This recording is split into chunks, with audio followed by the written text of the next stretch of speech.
j'arrête de me plaindre.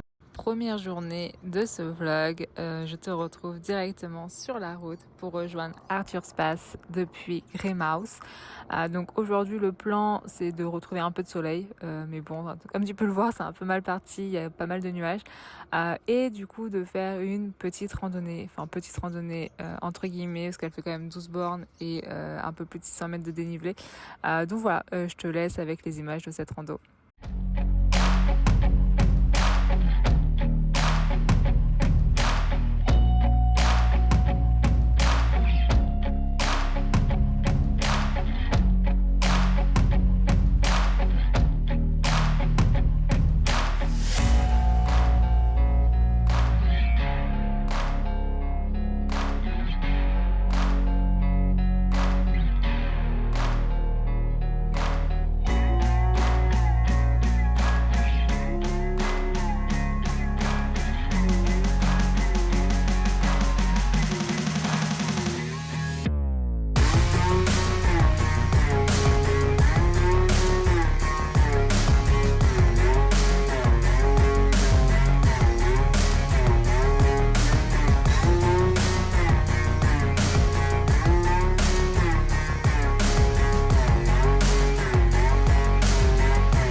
Retour à chaud sur cette rando, franchement elle était super chouette. Voilà. En fait tu alternes entre la forêt, ce que j'appelle la pampa, donc c'est ces grosses étendues d'herbe avec ces collines en fond. C'est vraiment très joli, en fait tu n'as pas le temps de t'ennuyer, en fait tu as toujours des paysages qui changent et ça j'aime beaucoup. Même en termes de dénivelé, du coup effectivement tu montes et tu le sens. Néanmoins, c'est pas que de la montée tout le long, tu as quand même des descentes, tu as du plat. Donc finalement, en fin de compte, tu te rends pas... Enfin, si, tu te rends compte que tu montes parce que tu as quand même tes jambes qui te le disent. Mais ça va. J'ai trouvé ça assez finalement modéré, je dirais, en termes de difficulté. En tout cas, jusqu'à la hutte. Le sentier, donc de base, s'arrête à la hutte. Néanmoins, on avait vu dans des commentaires que pour avoir cette vue à 360, il fallait grimper. Et du coup, c'est là que toutes les choses se compliquent parce que il faut monter jusqu'en haut de la montagne, quoi. Et là, par contre, tu sens les dénivelés, tu sens que ça grimpe, t'en chies quand même pas mal. On a mis environ 45 minutes juste pour monter au sommet depuis la hutte. Donc franchement, c'était quand même très long. Après, rien de difficile en soi non plus parce que t'as pas non plus d'escalade. C'est quand même un sentier qui est mine de rien propre. Il y a quand même des petites pierres, etc. Faut faire un peu attention. Il faut juste ton cardio qui souffle, quoi.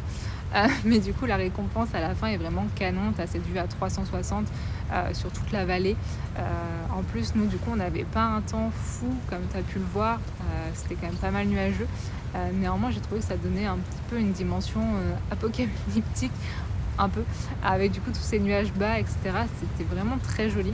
On aura mis 5 heures aller-retour, donc voilà, c'est quand même une grosse rando, comme y aller préparer avec de l'eau, des snacks, etc. Mais franchement j'ai trouvé le point de vue quand même très très cool. Maintenant j'ai faim, j'ai la dalle parce que du coup nous on n'avait pas du tout préparé de snack. J'ai juste mangé une pomme et une barre de céréales. Voilà, une chose à ne pas faire, je te le conseille pas. Mais du coup j'ai très très faim, donc là on va clairement se taper un gros McDo. Voilà, ne me juge pas.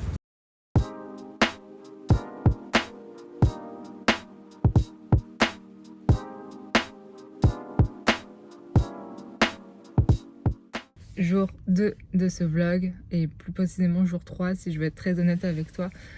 Hier du coup on a passé la journée à faire toutes les tâches un peu reloues de la van life, c'est-à-dire faire des courses, faire des lessives, mettre de l'essence et enfin prendre une douche. Ça c'était vraiment pas les tâches reloues, c'était vraiment très apprécié. Aujourd'hui on repart en rando, on part du coup du côté de Arthur's Pass pour faire la randonnée emblématique de la région qui est Avalanche Peak. Donc voilà, ça s'annonce assez rude car la randonnée qu'on a choisie elle fait 7 bornes, donc ça va, mais les dénivelés on est sur un peu plus de 1000 mètres de dénivelé, donc autant te dire que ça va monter et que ça va piquer.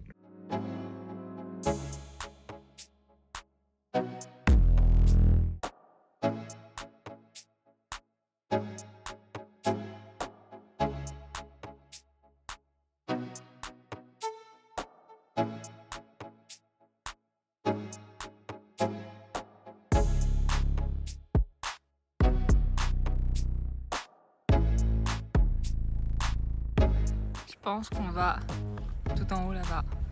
J'ai mis mon gros doigt, du coup c'est devenu flou, mais tu vois le truc.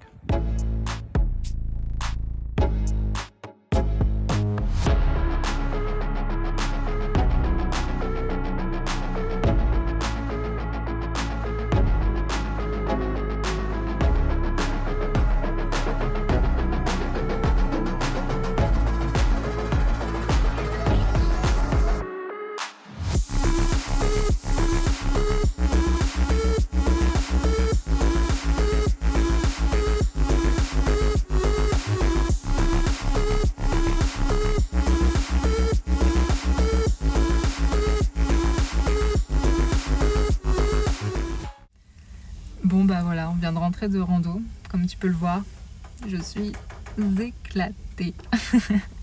En vrai, pour revenir sur cette rando, du coup, comme tu as pu le voir sur les images, ça monte. Ça grimpe, ça grimpe, ça grimpe pendant 2 heures, 2 heures et demie. Nous, on a mis 2 heures et demie pour atteindre le sommet. Il y a même des moments où limite, tu es en train d'escalader les rochers parce que clairement, c'est très très pentu. Par contre, j'ai trouvé que c'était passé assez rapidement finalement. Bon, 2 heures, c'est quand même long. Tu le sens sur tes jambes. Mais du coup, le fait qu'il y ait des moments où tu escalades, etc., ça apporte un peu un côté ludique, si je puis dire, à la randonnée. Et en plus, du coup, tu as un changement de paysage. Tu as environ 1 heure de montée qui se passe dans la forêt. Donc là, tu es couvert. Et après, tu as environ à peu près 1 heure aussi où là, tu es découvert et tu es clairement dans... Enfin, tu as ces grandes étendues d'herbe avec ces vues du coup sur les différentes montagnes aux alentours. Franchement, c'est superbe. Même si t'en chies, au moins tu en chies dans un bel environnement. Donc ça, c'est cool. Et du coup, une fois que tu arrives au sommet, tu as cette vue à 360 sur les montagnes enneigées, sur toute la vallée. Franchement, c'était vraiment canon. Donc au total, on a mis à peu près 2 heures et demie pour atteindre le sommet, avec une pause pour manger parce que clairement, on avait besoin de force. Et en tout, on a mis 5 heures pour faire donc la boucle. Voilà, c'est très demandeur en termes d'énergie. Là, je sens mes jambes super lourdes. Clairement, je pense qu'on va pas faire de rando pendant les 2-3 prochains jours parce que honnêtement, je pense que je vais avoir des grosses courbatures. Mais en vrai, ça en vaut vraiment la peine. J'ai compris l'engouement et la popularité de cette rando parce que clairement, en fait, le point de vue est tout simplement sublime.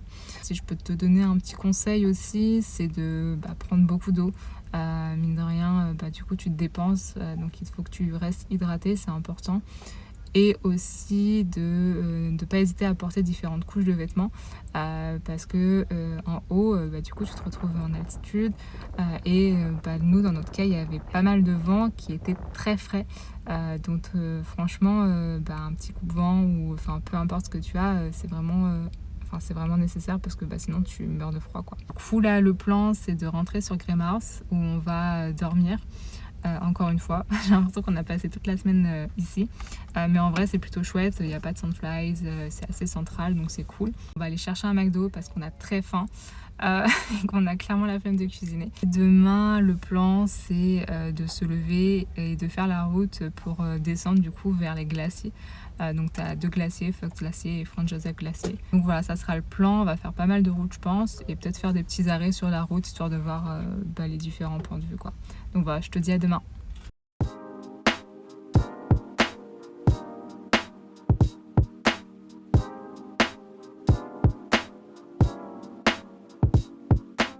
Jour 3 de ce vlog, je te retrouve sous la pluie. Voilà, la van life c'est vraiment sympa quand il fait beau, mais quand il pleut c'est un enfer. Juste aller aux toilettes qui sont littéralement à 20 mètres, c'est limite une expédition pour y aller parce que t'as pas envie d'être sous la pluie. Bref, tout ça pour dire que j'avais envie de me plaindre. Du coup, le plan du jour, comme je te l'ai dit hier, c'est de rejoindre les glaciers qui sont à peu près à 2h30 de route d'ici. Donc là, ce matin, on va faire quelques cours. En fait, dans cette région, il n'y a pas grand-chose en fait. Il n'y a pas de supermarché. Il y a quelques supermarchés, mais du coup, c'est des petites supérettes du coup qui coûtent très cher. L'essence, c'est pareil. Il n'y a pas il y a pas de camping gratuit. Donc c'est une région en fait où on n'a pas envie de rester très longtemps. Sinon, on pense qu'on va dépenser beaucoup d'argent. C'est pas le but. Bon, l'idée, c'est du coup de prendre un camping vers Franz Josef et demain faire de la rando pour aller voir ces glaciers.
Je retrouve directement au camping.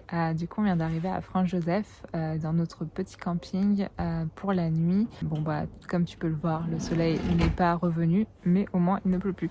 Voilà, on peut pas tout avoir, c'est déjà pas mal. Du coup, les campings en fait dans la région sont quasi inexistants. Enfin, en tout cas, les campings gratuits. Comme on a l'habitude de le faire. En gros, on a un, je crois qu'il n'y a pas de toilette, et l'autre, il est à 1h30 des glaciers. Donc en vrai, les options sont assez limitées. Du coup, on a opté pour un camping payant. C'est la première fois qu'on va payer un camping en Nouvelle-Zélande. Du coup, là, on est au Orange Ship. Donc c'est c'est le moins cher de la région. On paye 20 $ par personne et par nuit. Et en vrai, pour le coup, il a l'air plutôt pas mal. T'as la wifi, t'as des toilettes, t'as une douche, t'as même une laverie. Donc pour le coup, il y a pas mal de commodités, tout ce qui est nécessaire pour la van life. Donc franchement, c'est quand même quali. Donc on paye pas non plus pour rien, donc c'est plutôt chouette. Du coup, le plan là, c'est d'aller faire un petit tour dans le centre de Franz-Joseph. On a vu que c'était un petit peu petit. Ça a l'air d'être un petit village de montagne avec des petits chalets et tout, donc ça a l'air sympa. Et demain, on va attaquer du coup une rando pour voir le fameux glacier Franz-Joseph. Du coup, on a vu qu'il y avait 4 randos dans la région pour le faire. T'as 2 randos qui sont plutôt accessibles, environ 1 heure de marche, et t'as 2 autres randos qui offrent des points de vue plus important et plus joli sur le glacier. T'as la Robert Spence Trail, il me semble. Elle, il me semble que c'est genre 5 heures de rando. Et t'as la Alex Knob, où là, du coup, on est plutôt sur du 6 heures de rando. C'est la plus dure. Donc évidemment, on a opté pour la plus dure. Donc la Alex Knob. On a vu dans les commentaires que les gens disaient qu'il fallait la commencer assez tôt, sinon en fait tu te retrouves dans les nuages. Il semblerait que les nuages se lèvent durant la matinée, enfin en fin de matinée, du coup après du coup tu vois rien. Donc c'est dommage de monter pour ne rien voir. Donc voilà, du coup demain on va se lever à 6 heures pour cette petite rando. Donc voilà, je te retrouve demain en pleine forme.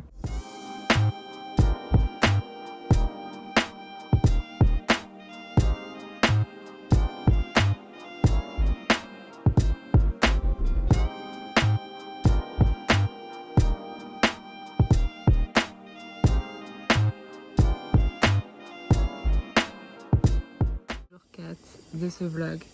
Du coup, comme convenu, je te retrouve, il est 6 heures du matin. Voilà, tu l'entends à ma voix, je viens de me réveiller. Du coup, voilà, le plan d'aujourd'hui, comme je te disais hier, faire la Alex Knob, 15 bornes, 1100 mètres de dénivelé. Est-ce que j'ai toujours les jambes lourdes de la rando qu'on a faite il y a 2 jours? Oui. Est-ce que ça va être dur? Sûrement. Voilà, du coup, pas le temps de niaiser, on y va, on prend son petit déj, et puis c'est parti, hein.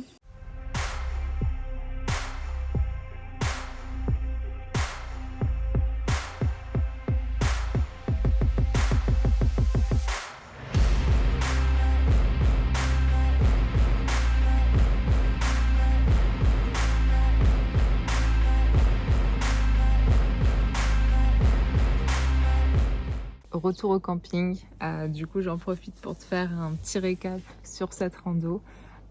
Comme d'hab, je suis morte, voilà. Du coup, non, pour revenir sur la rando en elle-même, comme tu as pu le voir sur les images, tu as une ascension majoritairement dans une jungle. C'est vraiment littéralement ça, c'est une sorte de climat, je pense, tropical. Genre à tel point qu'en fait il faisait super humide, super chaud. Mais franchement, les paysages sont vraiment cool. Et le sentier en lui-même est bien maintenu, il n'y a pas forcément de grosses pierres à escalader, etc. comme on a pu le voir sur Avalanche Peak.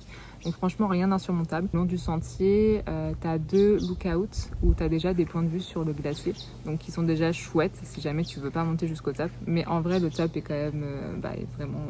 tu as quand même une très très très jolie vue. Du coup, pour monter jusqu'en haut, jusqu'au sommet, on aura mis 3 heures.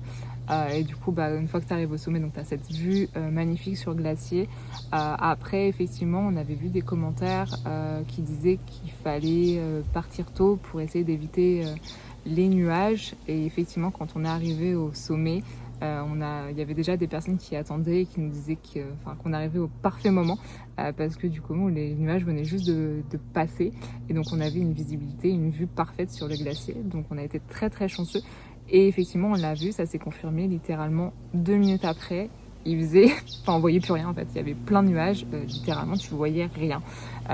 Et on a dû attendre un quart d'heure je pense, le temps de manger un petit peu avant que du coup la vue se redégage à nouveau. C'est une randonnée populaire et donc il y a quand même du monde au sommet, tu peux pas avoir le sommet pour toi tout seul comme tu le vois sur ces images. Mais en vrai pour le coup c'est vraiment cool, j'ai vraiment apprécié cette randonnée. On aura mis du coup un total de 6 heures pour le faire, donc c'est 3 heures pour monter, 3 heures pour descendre. C'est quand même assez long, mais le point de vue est quand même cool. Donc voilà, c'était un petit peu le petit débrief de cette randonnée. Donc là, le plan, c'est d'aller prendre une douche, enfin. Bien mérité. Du coup, là, on s'est reposé au camping, le même camping qu'hier, donc à Orange Ship, donc 20 $ par personne. On va pas se prendre la tête, on va profiter de la wifi. Demain, on pense aller du côté du glacier, du Fox Glacier. Faut qu'on regarde un petit peu, on a vu qu'il n'y avait pas trop de rando. C'est plus des plans de vue, donc à voir. Je pense qu'on va essayer d'y aller mollo sur les randos les prochains jours parce que là, clairement, mes jambes vont pas s'en remettre. Je te retrouve demain.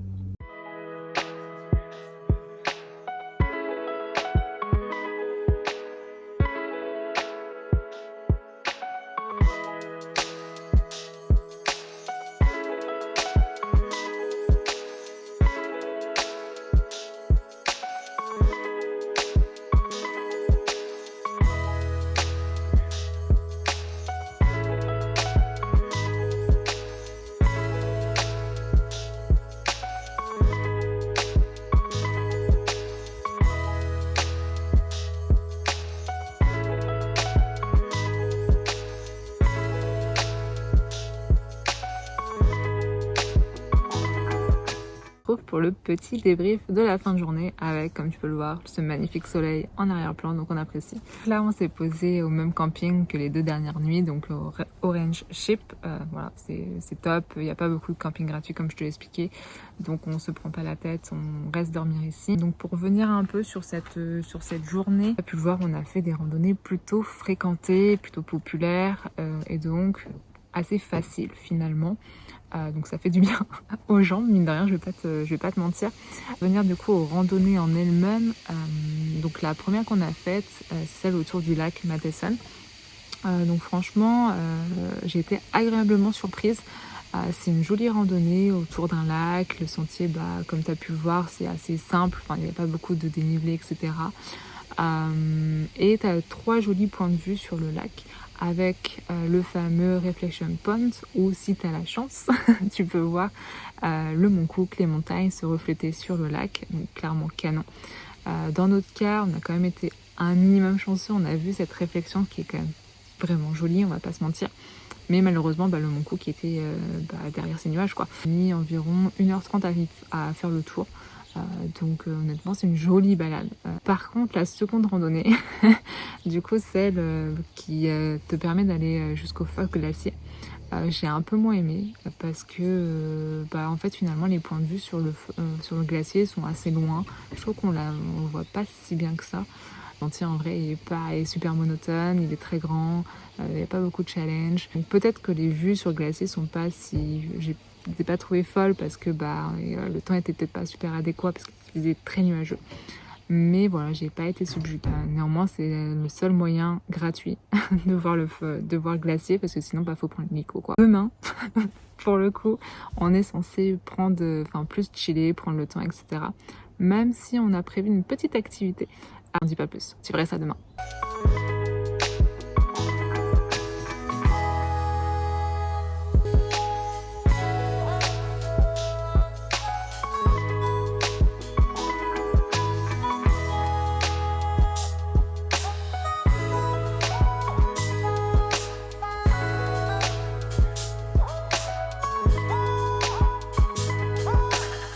Alors le résultat, tada! Voilà, du coup, petite pierre en forme de petite goutte sur une pierre en jade un peu claire, verte comme ça. Je trouvais ça super chouette comme activité, c'était quelque chose que je voulais absolument faire.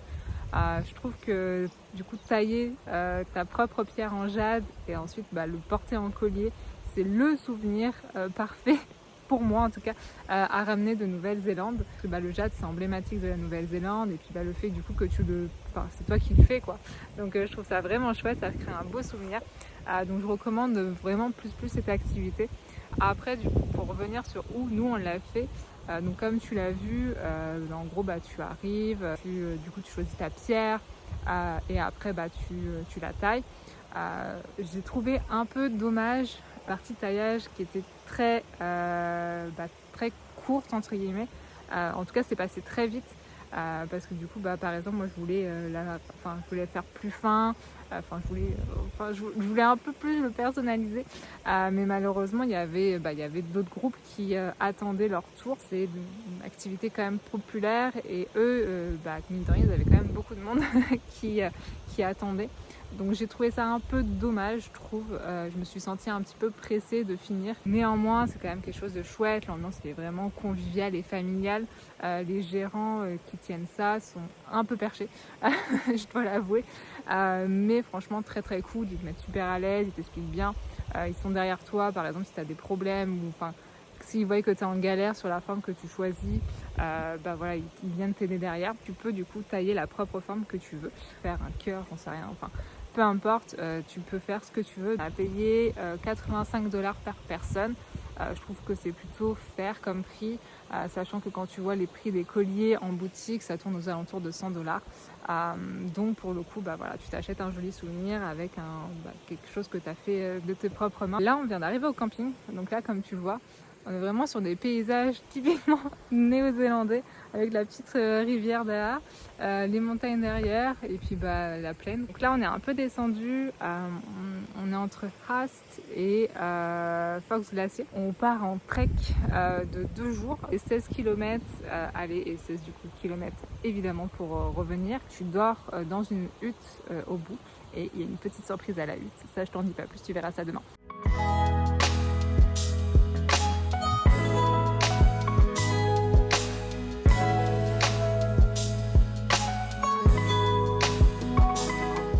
Bon, je te retrouve directement en tenue avec le sac à dos parti. Il est un peu plus de 8 heures quand même. On a un peu traîné, mais on s'est levé à 6 heures, mais on a clairement traîné.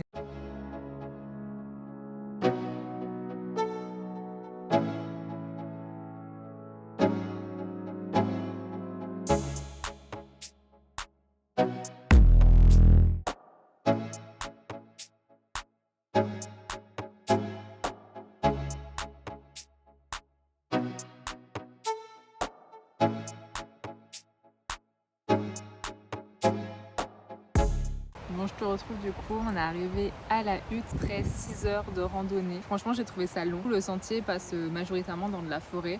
Il y a quelques ponts suspendus, donc ça c'est vraiment très sympa. Et des fois, tu longes aussi la rivière qui est très très belle, genre eau turquoise, etc. Donc c'est vraiment cool. Mais mine de rien, j'ai trouvé le sentier long. Après, je pense que le fait d'avoir un sac à dos qui pèse peut-être 6-7 kilos, ça pèse sur les jambes. Ce qui fait qu'à la fin, franchement, je me plaignais beaucoup en mode j'ai quand même hâte d'arriver. Néanmoins, une fois qu'on est arrivé à la hutte, déjà grosse surprise parce que la hutte est vraiment très jolie, elle est très moderne. Il y a tout ce qu'il faut, elle est grande, les toilettes, il y a même des toilettes avec la pression, il y a de l'eau, c'est même pas des toilettes sèches, donc franchement plutôt cool. Et la particularité de cette hutte, et c'est pourquoi on a fait cette randonnée, c'est qu'à côté tu as des sources chaudes où tu peux te baigner tout en ayant la vue sur les montagnes. Donc c'est vraiment très canon. C'est un peu bizarre quand tu rentres dedans, le sol il est un peu gluant. Et à côté en fait il y a une petite rivière, une grosse rivière d'ailleurs, c'est la rivière que tu traverses à maintes reprises durant la randonnée. Qui elle pour le coup est glacée, donc tu peux aussi t'y baigner. Nous ce qu'on a fait c'est qu'on est allé dans les sources chaudes et après on a été se rincer dans la rivière. Je t'avoue que j'ai pas mis mon corps en entier dans cette eau gelée, mais l'intention y était. Là on va aller un peu profiter de cette soirée, couper un peu au bout du monde. Là on est au milieu des montagnes, il y a la rivière qui passe à côté, il n'y a pas de réseau, donc vraiment en mode détox, digital détox, donc on est pas mal. Donc moi je te retrouve demain pour exactement la même chose. On va se lever et faire exactement le même trajet parce que c'est un aller-retour. Voilà, à demain.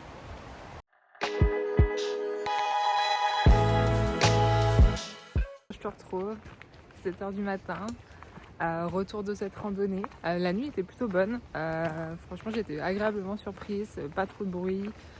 Généralement je dors mal dans les huttes, là finalement c'était plutôt bien. Le retour de la rando, ça va être les mêmes paysages qu'hier, mais logiquement c'est censé être plus facile, car nos sacs sont plus légers et c'est majoritairement de la descente.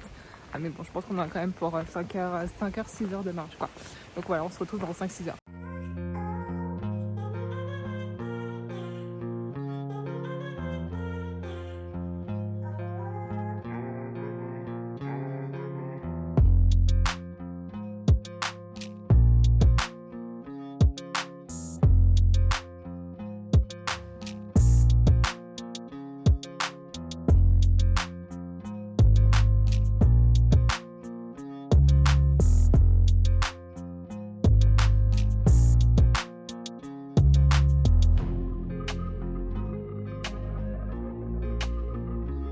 Et je te retrouve directement dans Marguerite. Et comme tu peux le voir à ma tête, voilà, il n'y a pas de doute, je suis exténuée, fatiguée, au bout de ma vie, ce que tu veux. Je suis au bout du rouleau. Je ne veux plus entendre parler de randonnée pendant au moins 3 jours. Voilà, c'est tout, je n'en peux plus. Non, du coup, pour revenir sur la rando, donc le retour, exactement les mêmes paysages qu'aller parce que c'est un aller-retour. On a mis exactement le même temps, soit 6 heures. Toujours aussi monotone, que de la forêt, quelques points de vue sur la rivière, les petits ponts suspendus qui sont chouettes, mais ça reste quand même très long. Surtout, franchement, les 5 derniers kilomètres, j'étais là en mode faut que ça s'arrête, je n'en peux plus. Je pense que j'avais un peu sous-estimé cette rando quand j'avais regardé le nombre de kilomètres et de dénivelé. Je m'étais dit bon ok ça va, j'avais juste je pense oublié le fait qu'il fallait le faire 2 fois, donc un aller un retour, et qu'on avait fait des grosses randos les jours précédents et qu'en plus il faut porter un sac de 6-7 kilos, ce qui clairement n'est pas avantageux pour les jambes quoi. Là on a repris la route direction Wanaka. Donc c'est à 3h30 de route, donc ouais, autant te dire c'était une vraie grosse journée. La route en elle-même pour le coup était vraiment cool. Une fois que tu arrives à Wanaka, en fait tu arrives devant le lac Wanaka et tu as un autre lac aussi où du coup tu as différents arrêts pour regarder les points de vue. C'était vraiment très joli. Je pense qu'on les a pas tous fait parce qu'on était un peu éclatés, on avait hâte d'arriver au camping. Donc là l'idée c'est qu'on va un peu chiller à Wanaka, en tout cas dans les alentours, regarder un peu ce qu'il faut faire. On sait qu'il y a la fameuse Roy's Peak, donc c'est je pense la randonnée emblématique de l'île du Sud de la Nouvelle-Zélande. Ça conclut ce vlog. J'espère que tu as passé un beau moment. Si c'est le cas, n'hésite pas à t'abonner, à liker, à mettre un commentaire. Ça me fera toujours plaisir de te lire. Et moi, du coup, je te retrouve pour de nouvelles aventures à Wanaka dans un prochain vlog. La bise!